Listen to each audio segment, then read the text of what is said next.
Remember that time Jay Leno won American Idol? Crunch all you waaaant, we'll make mooooooooooore. Nah, just kidding. That wasn't Jay Leno, it was Taylor Hicks, the Alabama native who crooned his way to an American Idol victory at the age of 57-29.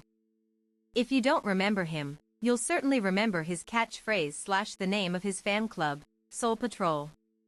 There was also the lesser-known Hicks Chicks, which is not to be confused with Clay Aiken's Claymates, which is not to be confused with any other predominantly female fan club whose members do not have a solid ounce of gaydar between them. Of course, Taylor won American Idol 6 long years ago, and like so many AI alumni, no one gives a good goddamn where he is these days. Although my elderly neighbor did have quite a thing for Taylor, Hicks Chicks shirt and everything, so maybe she cares. Or maybe she's dead now. I don't know because I moved away. Point is, it's looking a little dreary for Taylor in the career department. The most recent rumors around the internet have him beginning a residency at Bally's in Las Vegas and appearing as a contestant on a television dating show, which, ugh. I'm sorry, Taylor, but that sounds just awful.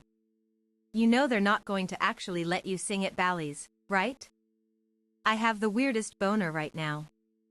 Now, because Taylor has obviously moved on from his Soul Patrol days, I feel it's only right for him to surrender all claim to that perfectly good catchphrase. To further my case, I present to you 5 new and improved uses for Soul Patrol, aka Taylor. It is time to move on, aka I don't mean to be harsh, but the sooner I forget about all those weird faces and poses you make, the better. Tonight, the role of Taylor's hair will be played by a very tired sea anemone. Soul Patrol. It's about time the world's most delicious species of flatfish gets the recognition it deserves. This treasure of the sea is about to experience a renaissance thanks to the ingenious marketing possibilities of a Soul Patrol spreading the good news. Look for their mascot, Sassy Joel Soul, cropping up at grocery store openings and school anti-drug rallies across the nation. Move over, Charlie the Tuna, there's a new lovable fish in town. See? Adorable. Cough Soul School Patrol. As people all over Facebook seem to know, this nation is in the middle of a moral and ethical crisis. You only have to look as far as chain emails forwarded from your Aunt Irene to learn that we as a nation have lost our way, and, prayer in schools and whatnot.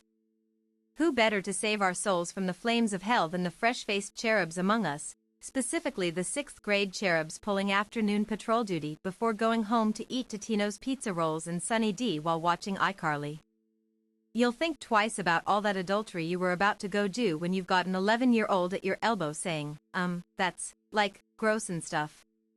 Soul Petrol. This one's for all you fancy folks in England who insist on calling things like gas by the wrong name.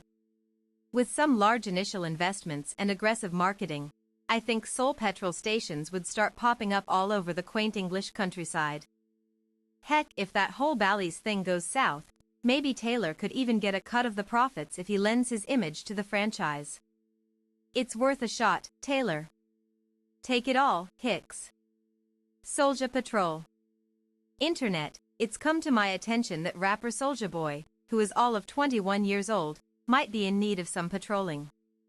In his relatively short career, he has been sued, arrested, involved in feuds with Ice-T and the US military, among others, and he recently spent $55 million on private jet. Now, I'm no financial expert, but it seems to me that our young friend might be, how you say, hurtling towards bankruptcy and foreclosure at a breakneck pace. Cue the Soulja Patrol. Perhaps they can at least prevent him from leaving the house looking like this. I bought that whiteout for my personal use, young man, not for your sunglasses. Soul Patrol. Have you ever had a crazy neighbor? Well, take that experience, multiply it by 10 million, throw some uranium and horrific human rights violations on it, and now you're South Korea. It wouldn't hurt to give their largest city a little extra security every now and then just to make sure the North Koreans aren't trying to pull any funny business, where funny business equals the obliteration of an entire country. I mean, you know who's in charge up in North Korea these days, right? Folks, it's never wise to give nuclear weapons to someone with hair like that. See? Plenty of completely viable ways to recycle Soul Patrol, now that Taylor Hicks has moved on-ish. If only everyone could say the same. Oh dear God.